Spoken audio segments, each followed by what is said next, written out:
Hello. അപ്പൊ ഞാൻ എന്റെ ഡയറ്റിനെ പറ്റി പറയാനാണ് വന്നിട്ടുള്ളത്. ഞാനൊരു ഡയറ്റീഷ്യൻ ഒന്നല്ല, ഡയറ്റ് റെക്കമെൻഡ് ചെയ്യാനോ പറ്റി പറയാനൊന്നും. പക്ഷെ ഞാൻ എന്റെ ഡയറ്റ് എങ്ങനെയാണോ കൊണ്ടുപോയിട്ടുള്ളത് അത് നിങ്ങളെ കൂടി അറിയിക്കാന്ന് കരുതി. അപ്പൊ ഞാൻ എന്റെ ഡയറ്റ് എടുത്തിട്ടുള്ളത് ഒരിക്കലും എക്സ്പെൻസീവ് വേലയല്ല. എല്ലാരെയും പോലെ തന്നെ ഞാനും ഒരു സാധാരണക്കാരിയാണ്. അതുകൊണ്ട് തന്നെ നമുക്ക് ഈ ഡയറ്റ് എന്ന് കേൾക്കുമ്പോൾ തന്നെ എല്ലാവർക്കും പേടിയാണ്. അയ്യോ, ഡയറ്റ് ഒന്നും നടക്കൂല, എനിക്ക് അത്രയും ഫുഡിന് വേണ്ടി എക്സ്പെൻസ് താങ്ങൂല. അതുകൊണ്ട് തന്നെ എക്സ്പെൻസ് കുറച്ചിട്ടുള്ള രീതിയിലേ ഞാൻ ഡയറ്റ് എടുത്തിട്ടുള്ളൂ. ഞാനും സാധാരണക്കാരിയാണ്. എനിക്കും ഒരുപാട് എക്സ്പെൻസ് നമ്മളുടെ ഡയറ്റിന് വേണ്ടി കൊടുക്കാൻ കഴിയില്ല. ഈ ഡയറ്റിനെ പറ്റി ആദ്യം ഒക്കെ ഞാൻ കുറെ മണ്ടത്തരം കാണിച്ചു എന്ന് പറഞ്ഞല്ലോ. ആ സമയത്തൊന്നും എനിക്ക് ഡയറ്റിനെ പറ്റി യാതൊരു ഐഡിയ ഉണ്ടായില്ല. പിന്നെ അതിനെപ്പറ്റി പഠിച്ചതിന് ശേഷമാണ് എങ്ങനെയാണ് ഒരു ഡയറ്റ് നമ്മൾ ഫോളോ ചെയ്യേണ്ടത്, എന്തൊക്കെയാണ് നമുക്ക് ഇൻടേക്ക് ചെയ്യേണ്ടതെന്നുള്ളതും ഒരു ഐഡിയ വന്നത്. അങ്ങനെ ഞാൻ എൻ്റെ ഡയറ്റ് സ്റ്റാർട്ട് ചെയ്തു.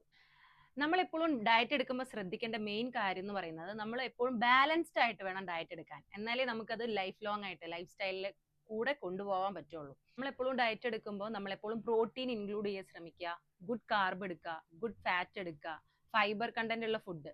അതൊക്കെ ഫൈബർ കണ്ടന്റ് ഉള്ള ഫുഡ് എന്ന് പറയുമ്പോൾ അത് നമ്മൾ സെർച്ച് ചെയ്തിട്ട് ഏതിലൊക്കെയാണ് ഫൈബർ കണ്ടന്റ്സ് ഉള്ളത്, ഏതിലൊക്കെയാണ് പ്രോട്ടീൻ റിച്ച് ആയിട്ടുള്ളതെന്ന് നമ്മളെപ്പോഴും ചെക്ക് ചെയ്തിട്ട് വേണം ഇൻടേക്ക് ചെയ്യാൻ. പിന്നെ നമ്മളെപ്പോലെ സാധാരണക്കാർക്ക് ഏറ്റവും കൂടുതൽ അഫോർഡബിൾ ആയിട്ടുള്ള ഒരു പ്രോട്ടീൻ റിച്ച് ആയിട്ടുള്ള കാര്യമാണെന്ന് പറയുന്നത് എഗ്ഗ് എന്ന് പറയുന്നത്. അപ്പൊ എഗ്ഗ് നിങ്ങളുടെ ലൈഫിൽ എപ്പോഴും എപ്പോഴും ഇൻക്ലൂഡ് ചെയ്യുന്നത് നല്ല കാര്യമായിരിക്കും. ഞാൻ എപ്പോഴും എൻ്റെ ക്ലയൻസിന്റെ അടുത്ത് എഗ്ഗിന്റെ കാര്യം പറയുമ്പോൾ അവർ പറയും, അയ്യോ 2 എഗ്ഗിൽ കൂടുതൽ എനിക്ക് കഴിക്കാൻ പറ്റില്ല, അയ്യോ എഗ്ഗ് ഒരുപാട് കഴിച്ചാൽ പ്രശ്നമല്ലേ, കൊളസ്ട്രോൾ വരില്ലേ. അതൊക്കെ മണ്ടത്തരങ്ങളാണ്. അതുകൊണ്ട് തന്നെ എഗ്ഗ് എന്ന് പറയുന്നത് നിങ്ങളുടെ സ്കിന്നിനും നിങ്ങളുടെ ഹെയറിനും ഹൈ പ്രോട്ടീൻ റിച്ച് ആയിട്ടുള്ള ഒരു കാര്യമാണ് എഗ്ഗ് എന്ന് പറയുന്നത്.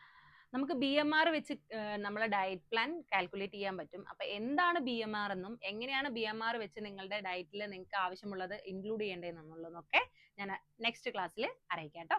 ബൈ.